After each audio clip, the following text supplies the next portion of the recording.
What's going on, everybody? Freedom for Life, back again with another video for all you amazing people. I'd like to start by saying I hope you're having a wonderful, high energy, blissful Sunday. I know I am getting some work done, and I just want to share some beautiful, amazing energy with all you amazing people. So thank you for tuning in. Today, I just wanted to touch on a topic a little bit outside of what I've been hammering in on, so to speak, on my page recently. So as you may have noticed, if you look at my last 2 to 3 videos, I've been really narrowing in on the concept of sea moss, specifically around the ideas of real wildcrafted sea moss and farm sea moss.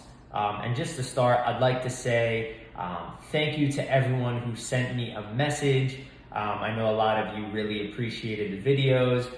You requested actually more information on sea moss because you believe it is empowering you to become a smarter purchaser as a consumer, and that's the goal of this brand.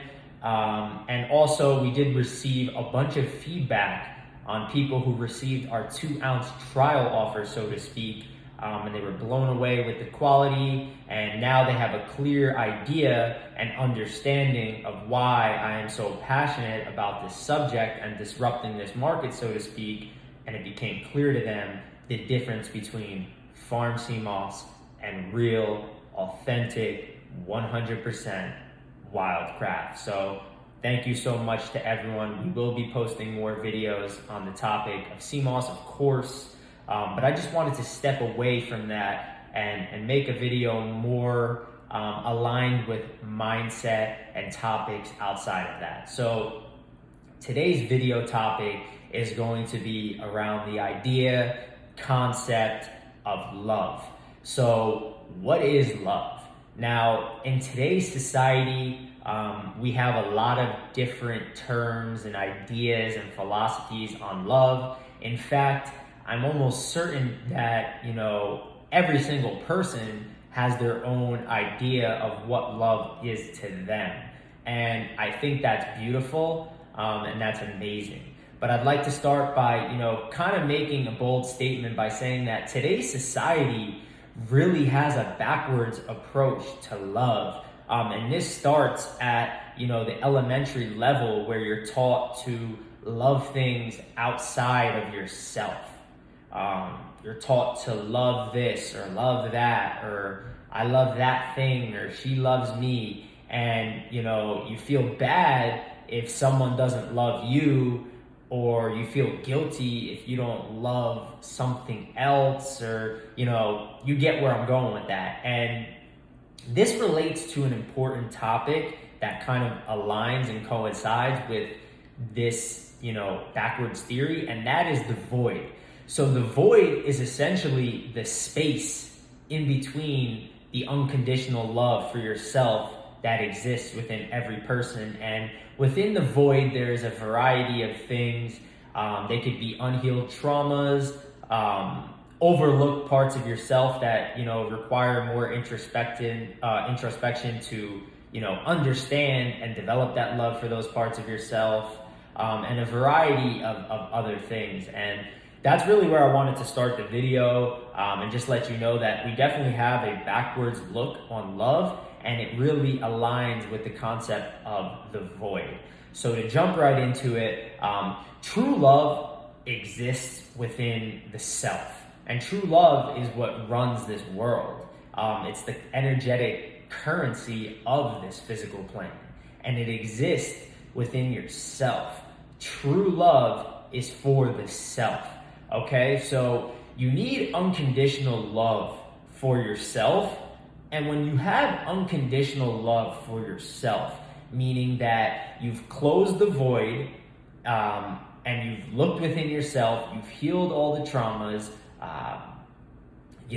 parts of yourself that you didn't love previously, you got to learn those parts better and found it within yourself, the compassion to love those parts of yourself, you're essentially narrowing the void. And when you narrow this void, the space becomes smaller. So now, instead of increasing that void and acts of increasing that void are loving things outside of yourself, doing things outside of yourself to think that it's going to make you look better or allow other people to love you more, whether it be going to social events you don't want to go to, saying you love certain people because you want them to love you back because that's going to make you feel better. Those are all widening the void. The goal is to small and lessen the void, right?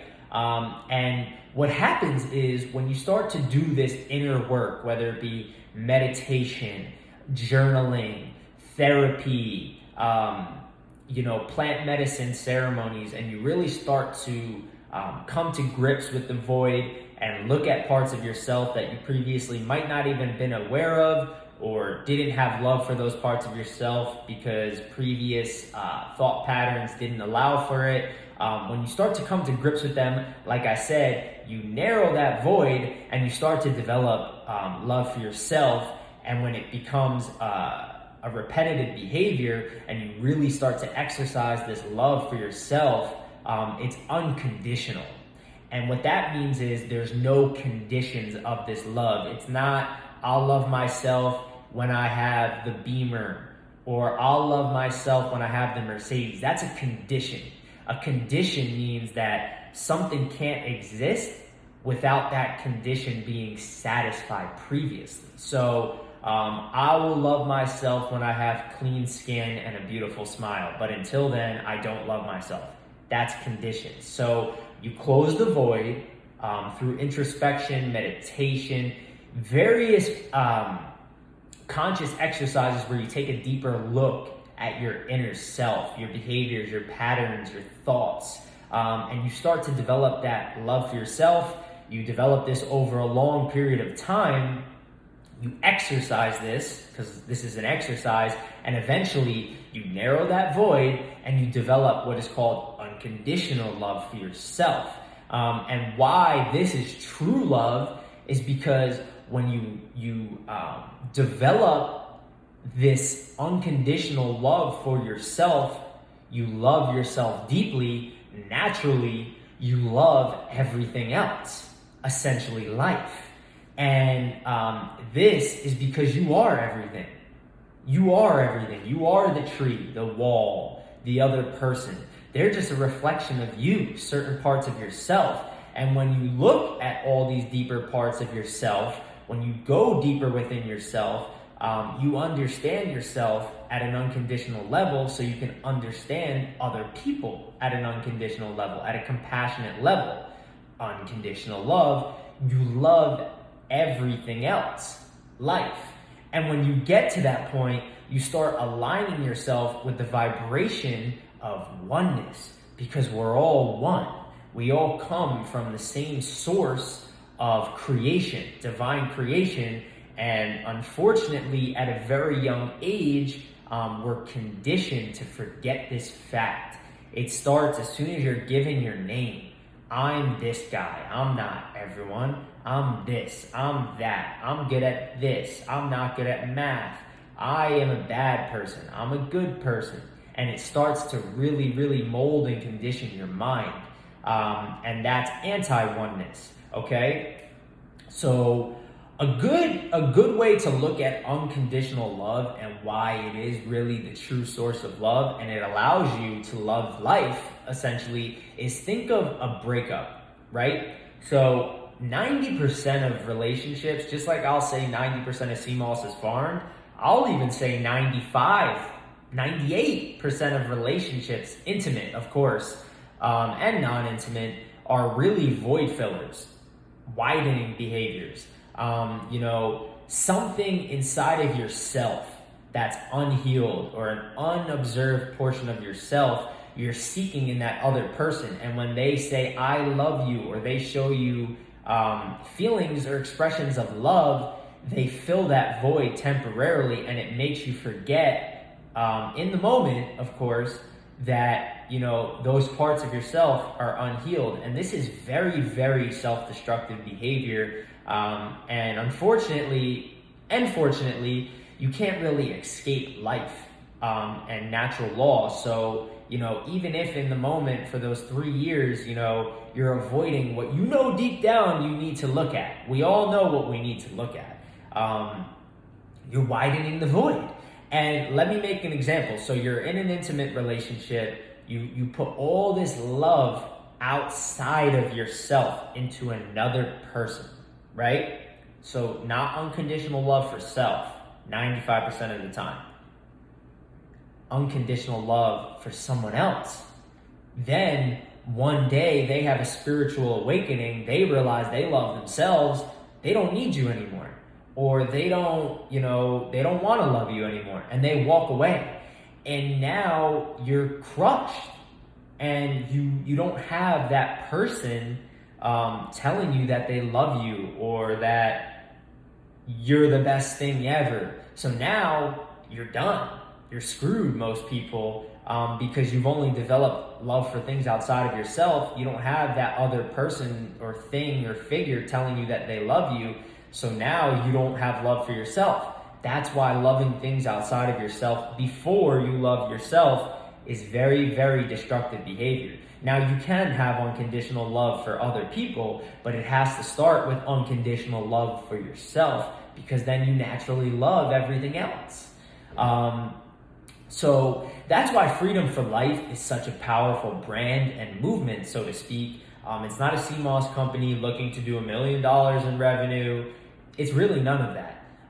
It's me trying to spread a powerful message and information that will allow you to come in contact with that energetic feeling of unconditional love. Because once you come in contact with that feeling for 0.5 seconds, 2 minutes, 3 years, 1 week, any amount of time, you're free for life.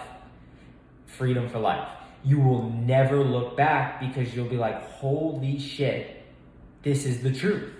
Once again, the truth. So that's why I focus so much on diet, because based on my observations and my research, and I touch on this a lot in my blog post, diet is step one. A lot of people have different techniques of how to attain this unconditional love for self. I found it through diet, and let me explain why. When you change your diet, this is a conscious decision. Now, this allows you to change your habits, your actions, your thoughts. You're going to stop going to certain restaurants, stop participating in certain social things because you're not eating that food. And when you clear up this space, you take away those void-filling behaviors of things outside of yourself, and you bring it back into yourself. You're allowing yourself to observe new habits and be like, wow, that was really toxic. And you start to get better as a person. Because, what really happens is most people don't hate themselves or how they look. They hate their habits and their behaviors, because when you eat the burger and you tell yourself for weeks at a time you want to stop eating burgers, you're not upset the next day because your face is a little puffy. Yeah, that sucks, but really you're operating from a frequency of shame, or a vibrational level of shame, and that's the lowest vibration on this earth. And that shame is what you really dislike about yourself, and that shame stems back to the habit or the lack of change of that habit. That's why neurological diseases such as anxiety, depression, ADD, whatever you want to call it, these are actually amazing things that exist, because that's the universe basically tapping you on the shoulder like, why do you feel shameful or anxious or guilty? Because you need to make a change. And diet is the best place to start, because your life changes when you start to eat higher vibrational foods. Not only do everything I said previously, your habits, your actions, your thoughts, your beliefs, everything starts to change, but you start to change on a chemical, physical level. Your consciousness and your vibrational frequency starts to raise. Now you begin to see different perspectives of life. You're leveling up, you're closing the void, and your vibrations are getting stronger. You're seeing through the bullshit. You're seeing that everything is fear-based in this world. You're empowering yourself, right? And that's why Freedom for Life is so powerful, because I know a specific technique, and I will be releasing this to the public very soon, of how to go through in 3 to 4 months, completely clean your system, change all those habits, raise your energy, raise your consciousness, change your whole life. And if you stick with it through the hard times, you come in contact with that unconditional love for yourself, and that generates a godlike energy. You're tapped into the divine source of energy.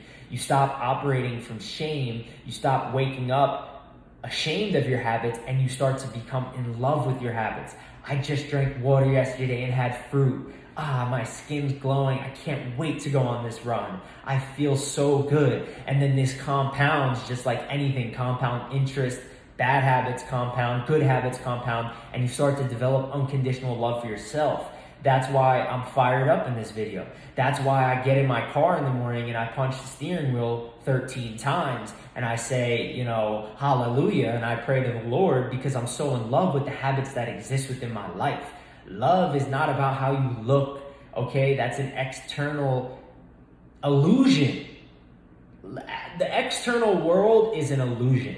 Your life is 85% internal, 15% external. Another reality, okay? Everything you see is not what it appears to be. Your skin, your face, all these things relate back to your habits and your actions, which exist at a base level from your thoughts, okay? And those are internalized, and those thoughts all go through a process. Thoughts become words, words become actions, actions, come on, we know this, habits, habits become destiny, and those things start to form, and that's really what you dislike, but it goes back to those beliefs about yourself, internal, 85%. And in America, in the world, it's not just America, the deep-seated, government or whatever you want to call it that runs this world is aware of this fact.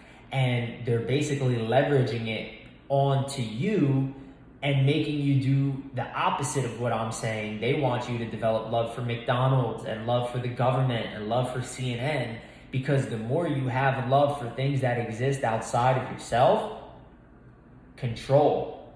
When you start to eat bad food and you get sick, now you're scared. Now you're operating not only from shame, low vibration, lowest. Now you have a condition. You have diabetes, or you have hepatitis, or you have a plethora of diseases. Now you're scared. Now you're in control. They're in control of you. Now you think that someone outside of you needs to give you a pill or a medicine to help you. Not unconditional love for self. That's what they want. That's the whole agenda here, guys. And this is a very, very powerful video. I really do hope you watch it all the way through. It is, almost 20 minutes, but, really think about what I'm saying and hear the conviction in my voice when I speak. I've gone through the trials and tribulations of, eating shit food. I had to see the shit food side of life to be able to see the good side of life. I had to go through smoking pot, at an addictive level to love sobriety. I've been through the trials and tribulations, and I continue to go through, different versions and layers day in and day out. And, Freedom for Life is a powerful brand. I want to give you information and a specific set of rules and guidelines that will empower you. If you stick with it for 3 months, and that's the program that will be coming out, you will get in touch with this divine energy, guaranteed. Whether the program's $500, $100, $1,000, I'll give you your money back if you don't believe me. You come in contact with that energy one time, you're free for life. You're gonna quit your job, you're gonna stop going to McDonald's, you'll be like, holy shit, life is good. Fuck. I'm telling you. And that's freedom for life. You're not gonna need Johnny Rocket to tell you that he loves you. You're not gonna need your boss to be like, you did good this week, John. You did good. You don't need any of that shit anymore, because you have an unconditional love for self. And by doing that, you better the world, because every person you come in contact with is going to be inspired by you to change and create that unconditional love for themselves as well. I go in public and I just smile and I be myself, and I go to, a local juice bar here And the lady said, "Here you go, Ryan." I said, "Hold up. How do you know my name? Like, you didn't ask for my name on that order." "Oh, I just recognize your energy and smile." That's the type of impact you have on people. Not to brag, not to be like I'm better than anyone. I'm just talking from the divine spirit that I've come in contact with. This isn't Ryan. That's ego. This isn't my life, my story. This is just the hero's journey of someone, leading through that divine source, someone who put in that work, okay? And you can do it too. And when you come in contact with that divine source of energy and you close the void and you develop that unconditional love with yourself, you shift your mind from thinking you need to love things outside of yourself or things outside of yourself need to validate love for you. You're free for life.